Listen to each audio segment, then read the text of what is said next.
Buonasera dalla redazione del nostro telegiornale. Nei titoli gli argomenti che tratteremo in questa edizione del nostro TG. In Calabria l'occupazione cresce del 2,6%, ma solo nei mesi estivi, trainata dal turismo. Il dato è contenuto nel rapporto di Bankitalia. Stipulato l'accordo per il microcredito che supporterà le imprese culturali a Cosenza, concluso il primo forum Cose Concrete, ospite d'onore l'economista Paolo Savona. Il Consiglio di Stato dichiara legittimo lo scioglimento del comune di Cassano dello Ionio per infiltrazioni mafiose, rigettato il ricorso presentato dal sindaco e da alcuni consiglieri. Domani i laboratori d'analisi chiusi in Calabria, la protesta di Federlab contro il decreto Calabria. Scoperta dalla Guardia di Finanza la maxi piantagione di canapa indiana nelle serre libonesi, distrutte 268 piante. Nuova stagione, vecchi problemi, mare sporco in Calabria, tante le segnalazioni alla nostra redazione. Confiscati beni per 18 milioni di euro riconducibili alla cosca Egemo nell'area del Soveratese, gli accertamenti svolti dai finanzieri.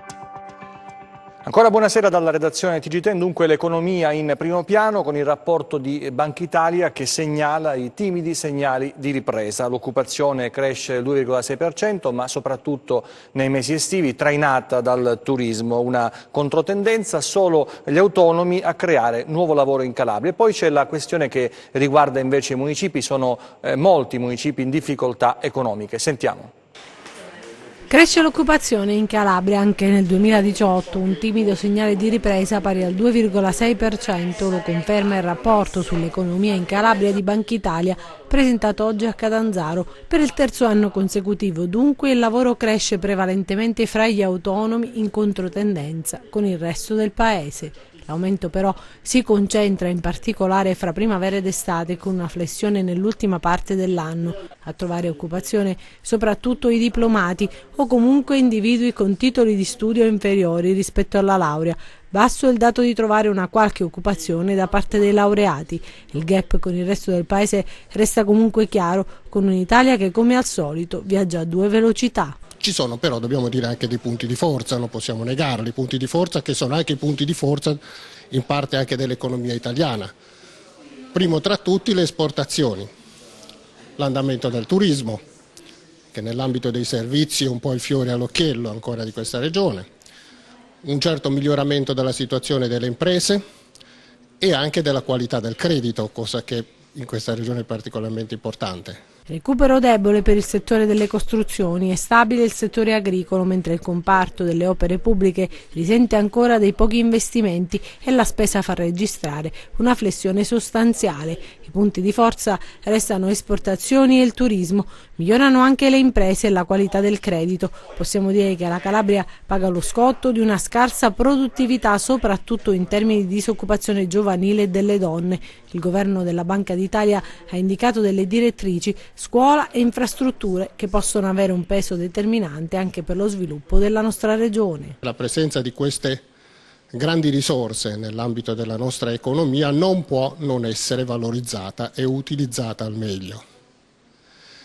E il governatore ha dato delle direttrici che ovviamente non sono direttrici cogenti, però sono delle indicazioni di politica economica molto importanti, che sono proprio gli investimenti nelle infrastrutture e nella scuola. Una ricetta per lo sviluppo dell'economia meridionale che credo vada benissimo, sia validissima anche per questa regione. Alla fine del 2018 tra i comuni in predissesto figuravano anche Cosenza, Lamezia Terme e Reggio Calabria. Bankitalia analizza la situazione economica dei municipi calabresi e fissa al 37% la percentuale di popolazione residente nei comuni caratterizzati da qualche forma di criticità, un dato ben superiore alla media del Sud 25% e nazionale 10%. Il rapporto annuale sull'economia della Calabria di Bankitalia rivela che, sempre al termine dello scorso anno, 63 comuni manifestavano uno stato più o meno accentuato di crisi, pari al 15% delle amministrazioni comunali calabresi. In particolare, 31 avevano dichiarato lo stato di dissesto, 29 avevano avviato la procedura di riequilibrio. Le cause di questa situazione vanno ricercate nella scarsa capacità di riscossione e agli effetti dei rilevanti accantonamenti al fondo crediti di dubbia esigibilità. Col venir meno nel 2001 della possibilità di accendere mutui con oneri di rimborso a carico dello Stato, prosegue Banca Italia, per ripianare i disavanzi pregressi si è registrata la tendenza delle amministrazioni a rinviare quanto più possibile lo stato di dissesto, rendendo più onerosa, una volta avviata, la fase di correzione dei conti. Nel 2012, prosegue la redazione di Banca Italia, è stata così introdotta la procedura di riequilibrio finanziario, comunemente nota come predissesto, per gli enti caratterizzati da squilibri strutturali di bilancio in grado di provocare dissesto. Tali enti devono adottare un piano pluriennale di misure correttive basate sull'aumento delle entrate e sulla revisione delle spese. Anche la situazione delle province è peggiore rispetto al resto del Paese, con 3 enti su 5 che evidenziano un disavanzo di bilancio. Questione statale 106, un tavolo tecnico sulla realizzazione del terzo macrolotto è stato richiesto dal governatore Mario Oliverio al ministro dei trasporti Toninelli.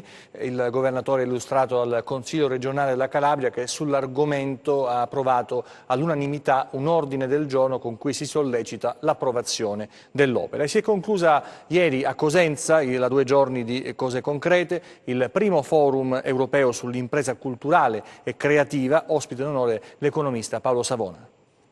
A Cosenza, cose concrete, il primo forum europeo sull'impresa culturale e creativa si è concluso con importanti e significativi risultati. Primo tra tutti l'accordo stipulato con l'Ente Nazionale per il Microcredito, che supporterà in maniera concreta quanti vorranno investire in imprese culturali. 2 giornate intense che hanno aperto un po' una finestra su questa idea di incentrare le attività principali nel nostro paese, in particolare del sud e quindi della Calabria, su un processo di crescita legata alla cultura e all'identità del territorio. Oggi abbiamo avuto l'onore di ospitare il professor Paolo Savona, conferendogli un premio importante, il primo premio Antonio Serra, che è un nostro filosofo ed economista cosentino, che è stato anche lui un innovatore nel campo dell'economia perché ha prefigurato scenari che poi sarebbero concretizzati nei secoli successivi. Antonio Serra e Paolo Savona, divisi da epoche diverse e da 4 secoli di storia, sono uniti dalla libertà di pensiero che privilegia sempre la forza della ragione. Antonio Serra nel 1613 scrisse il primo importante trattato sulla bilancia dei pagamenti e quindi sulle esportazioni e le importazioni, che sono uno dei punti di forza dell'economia italiana, che non viene a mio avviso preso in sufficiente considerazione. Quindi io propongo un nuovo modo di interpretare l'economia italiana e quindi di avere un dialogo con l'Europa centrato su questi temi. E quindi il problema della bilancia dei pagamenti, così come ce lo ha descritto Antonio Serra, oggi è di grandissima attualità, fino al punto che io lo eleggo a argomento centrale del dibattito con l'Europa, insieme ovviamente al risparmio. E nelle mie dichiarazioni al mercato, nel mio discorso al mercato, io ho sottolineato il fatto che le condizioni oggettive del Paese non sono rappresentate dalle dichiarazioni soggettive che vengono rese e chiedo quindi che i 2 elementi ritornino insieme, che le volontà delle persone ritornino con i fatti. Antonio Serra 4 secoli fa diceva: io vi insegno ad avere oro e argento là dove non ci sono miniere. Paolo Savona oggi dice: dell'Europa abbiamo bisogno, ma dobbiamo cambiare le regole e soprattutto dobbiamo ridare fiducia all'Italia e agli italiani perché possano ritrovare lo spirito di creatività.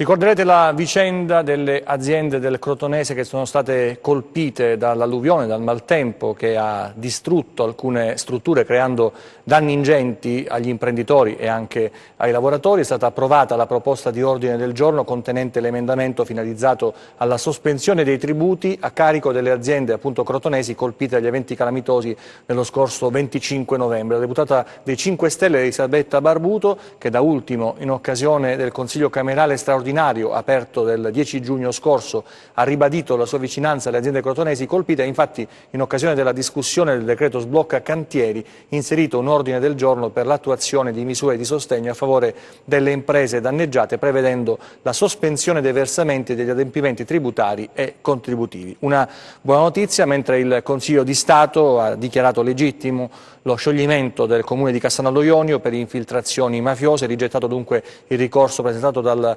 sindaco Papasso e da alcuni consiglieri. Il Comune di Cassano è stato legittimamente sciolto per infiltrazioni mafiose, quanto sancisce la sentenza del Consiglio di Stato, che ha così respinto l'appello presentato dall'ex sindaco Gianni Papasso, insieme ad alcuni consiglieri comunali, agli assessori della Giunta, contro la Presidenza del Consiglio dei Ministri, il Ministero degli Interni e la Prefettura di Cosenza nei confronti del Comune di Cassano per l'annullamento del decreto del Presidente della Repubblica che ha convalidato nel novembre 2017 lo scioglimento degli organi elettivi del Comune per infiltrazione mafiosa. 4 i punti con i quali il collegio ha smontato pezzo per pezzo il ricorso avanzato. Fra le pratiche non legittime contestate ci sarebbero il contrasto all'abusivismo edilizio e l'affidamento di alcuni appalti con destinataria una ditta su cui pendeva un'interdittiva antimafia.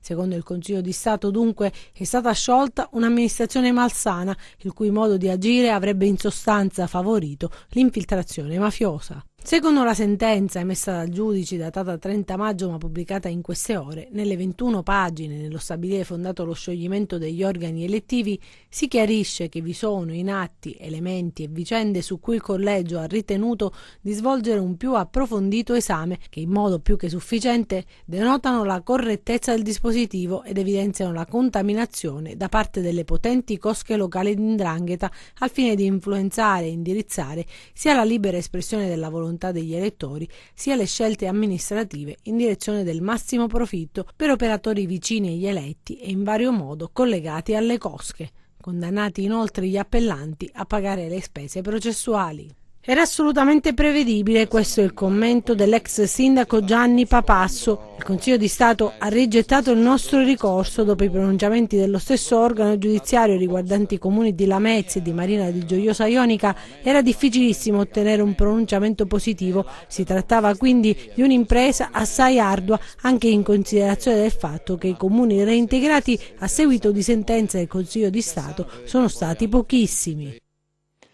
Non per tutti i calabresi è stata una piacevole domenica ieri per chi si è recato nelle località balneari, nuova stagione, vecchi problemi, non dappertutto chiaramente, ma in diverse località calabresi il mare anche quest'anno è risultato sporco, almeno questa domenica che abbiamo trascorso. Diverse le segnalazioni che sono giunte in redazione, corredate anche da video molto eloquenti.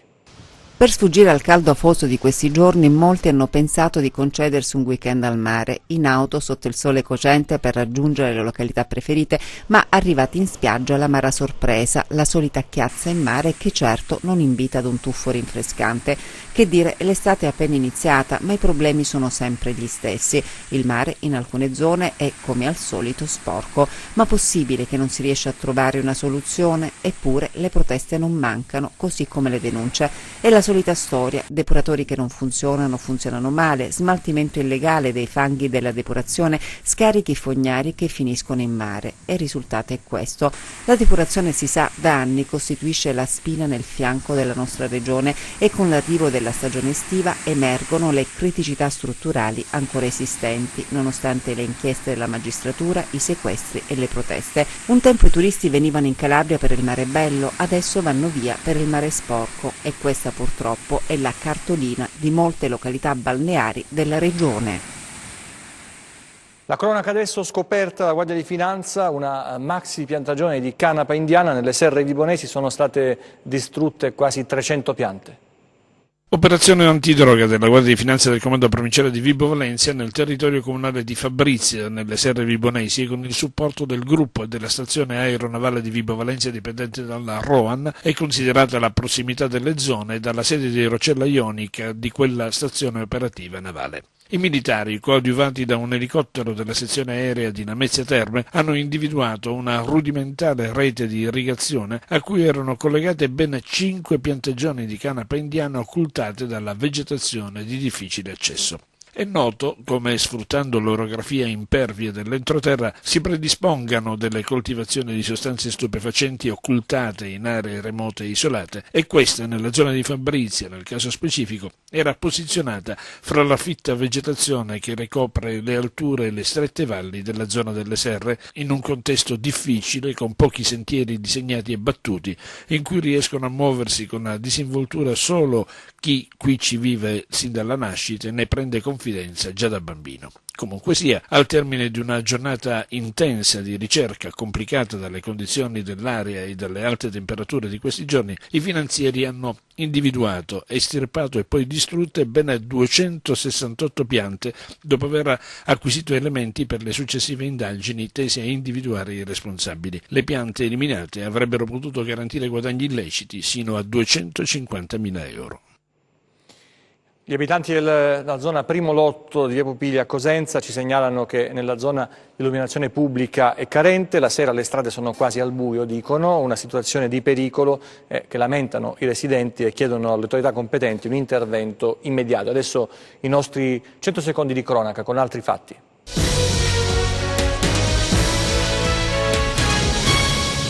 Un operaio di 47 anni è rimasto gravemente ferito in un'esplosione verificatasi a Paravati, frazione di Mileto, nel Vibonese, in un negozio di coiffure in cui stava effettuando dei lavori. Il ferito è stato portato in elicottero dal personale del 118 in un centro per grandi ustionati. La prognosi per lui è riservata.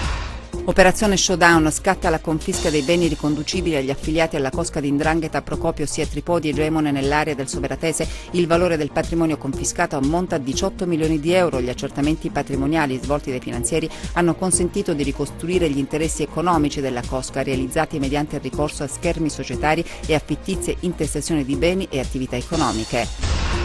Per anni avrebbero preso di mira un 60enne lametino. In più occasioni, dopo averlo minacciato con un coltello, lo rapinavano di piccole somme. La vittima è stata anche aggredita in casa. I carabinieri di Lamezia Terme hanno arrestato 2 giovani lametini responsabili di diversi episodi di rapina commessi dal 2013 al dicembre del 2018. Per anni hanno vessato il 60enne. Lo scorso 15 dicembre i due si sono introdotti nell'abitazione dell'uomo e dopo averlo picchiato con calci e pugni si sono impossessati del portafogli della vittima contenente poche centinaia di euro.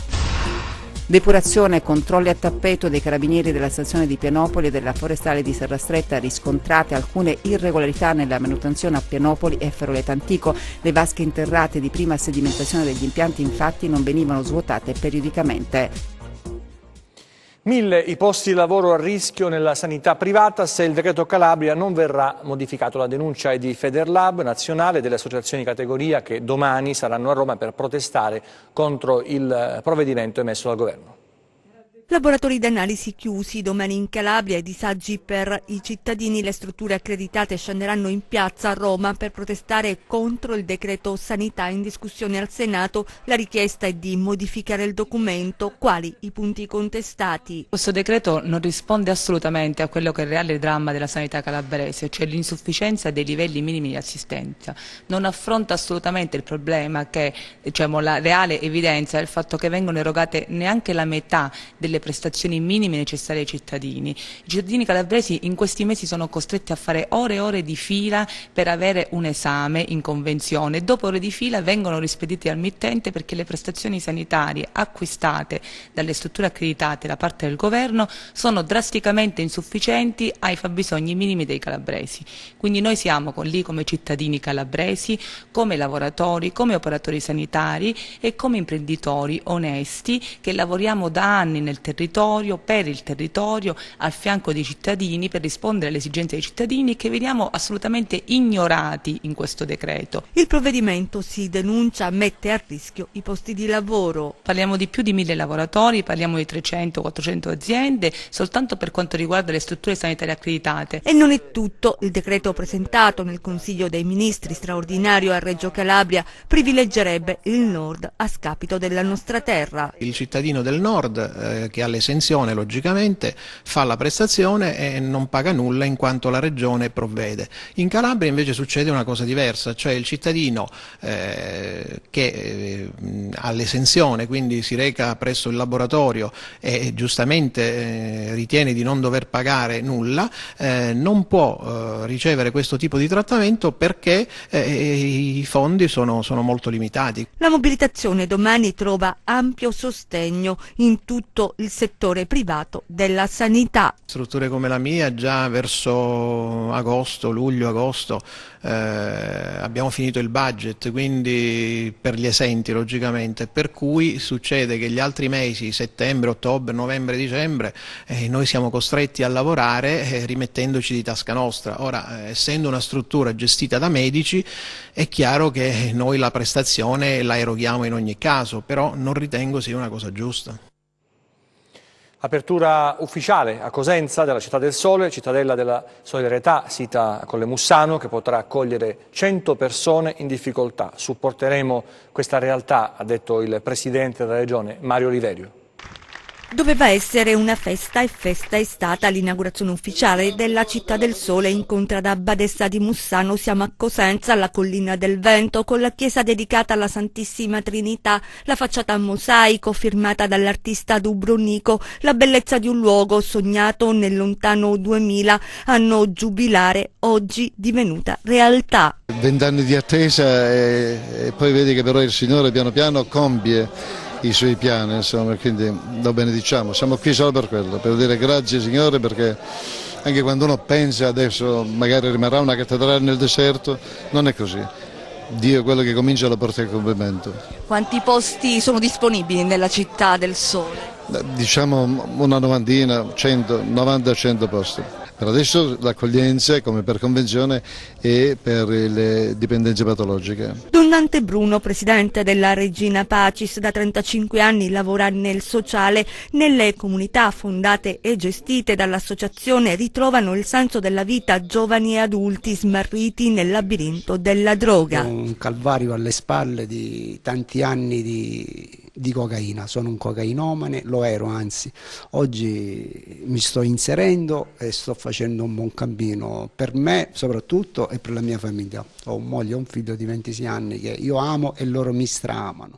Un'emergenza di cui oggi non si parla più, a cui la Regina Pacis e i suoi operatori danno risposte. La Città del Sole, con le sue 3 strutture, i mini appartamenti già arredati e opera realizzata dalla Regione Calabria, costo complessivo 7 milioni di euro. Io sono venuto volentieri qui con l'assessore Rob che mi accompagna, che ha i suoi servizi sociali, proprio per sottolineare l'importanza di questa iniziativa. Noi non solo l'abbiamo sostenuta finanziariamente, ma la sosteniamo anche perché strutture come queste servono al territorio.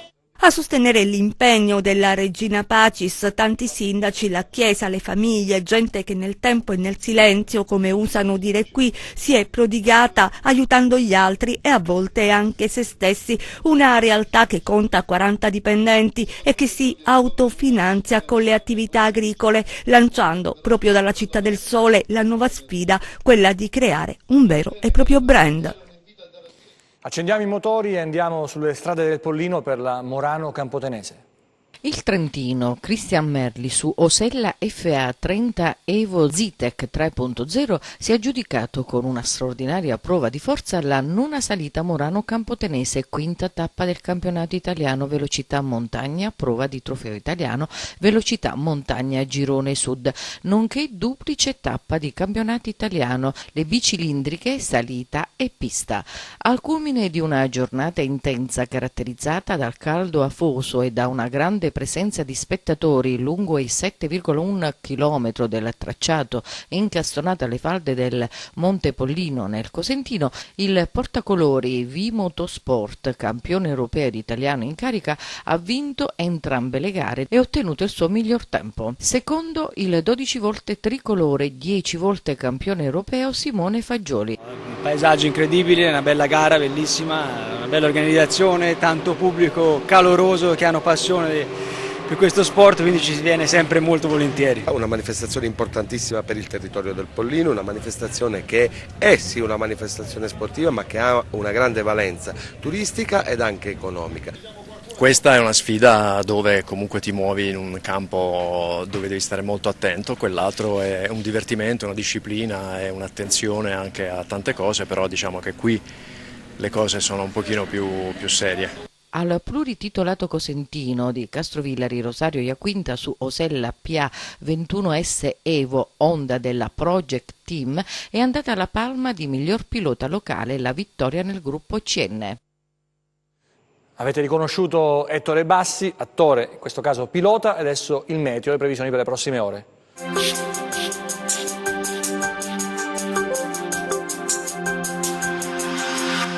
L'avvio di settimana sarà caratterizzato da tempo stabile e soleggiato, senza però raggiungere le temperature eccessive avvertite nei giorni scorsi. Almeno fino alla giornata di mercoledì, infatti, non si dovrebbero superare i 33-34 gradi nelle zone vallive, mentre da giovedì potrebbe affacciarsi nuovamente sul Mediterraneo centrale l'anticiclone africano. Domani cielo sereno o poco nuvoloso, dalla tarda mattinata o primo pomeriggio, aumento della nuvolosità di tipo cumuliforme sui monti e rischio piogge su Pollino e Sila, temperature in leggero calo.